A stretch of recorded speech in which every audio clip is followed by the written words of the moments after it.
এই সময় কইবা ওইগুলো কুরবানি দিলাম, না হয় আল্লাহর হস্তে বাটাইয়া দিলাম, কারণ একটু বাজারও নিলেও পয়সা মিলবনি জীবনী লইয়া নিয়া একটু বিপদও করতো নি, যে নিয়া একটু হয়েও বিপদও করতো নি।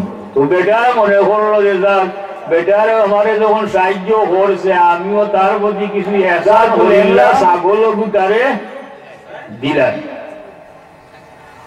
ও বেটা আইয়া হইল লেঙ্গা, ও ছাগলটা তুমি নেও, উনি বেটা উনি খানে কম, এ মনে করছে যে বেটা ঘর যে তুমি আমার ছাগলর ট্যাং বাংলায় খেনে ইগে হয়, আমি তোমার ছাগলর ট্যাং ভাঙছি না।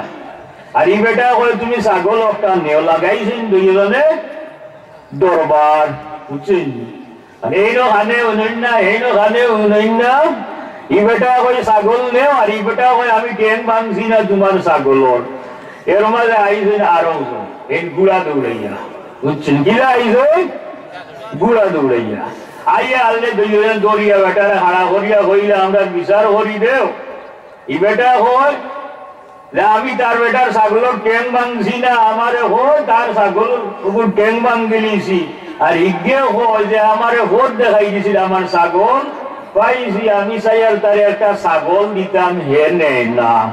ইগে হয় কিতা ও আমি যে গুড়া লইয়া আইছি, গুড়ার মালিক আমি, তুমি তাই না, এগুলো আমি লইয়া আনছি।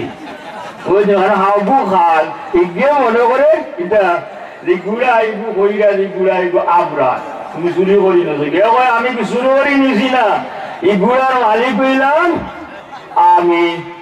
এখন তিনও হালে লাগাইছেন দরবার, শেষ পর্যন্ত ফয়সালা পৌঁছলা যে চলো ও সাইডে গাঁর মোড়ল যে আছেন তার কাছে যাই। তিনজন রানা দিয়েছেন ছাগল গুড়া লইয়া গেছেন মোড়লের বাড়িত, গিয়ারলে হন তারা মিশার দেন সাপ আমরার মাঝে বলে একটা জোগলা রাখছে, গুড়া আলায় হইলা সাপ ইগো আমি আমার গুড়া আর এরা হয় তার গুড়া।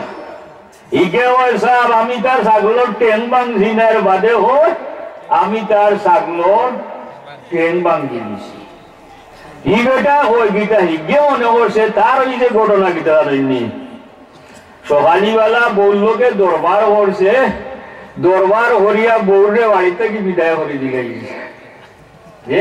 করন্যানি আমরা নিলা গুজা উঠিয়া আনলে, যে সময় গুজা উঠে এই সময় একেবারে মারতে মারতে একেবারে বিষাইয়া, এর বাদে আরো বাড়িয়া তালাক দিতে দিতে এগুলো তো 100 উপরে দিয়া তাই 14 গোষ্ঠীরও তালাক দিলেই নেন।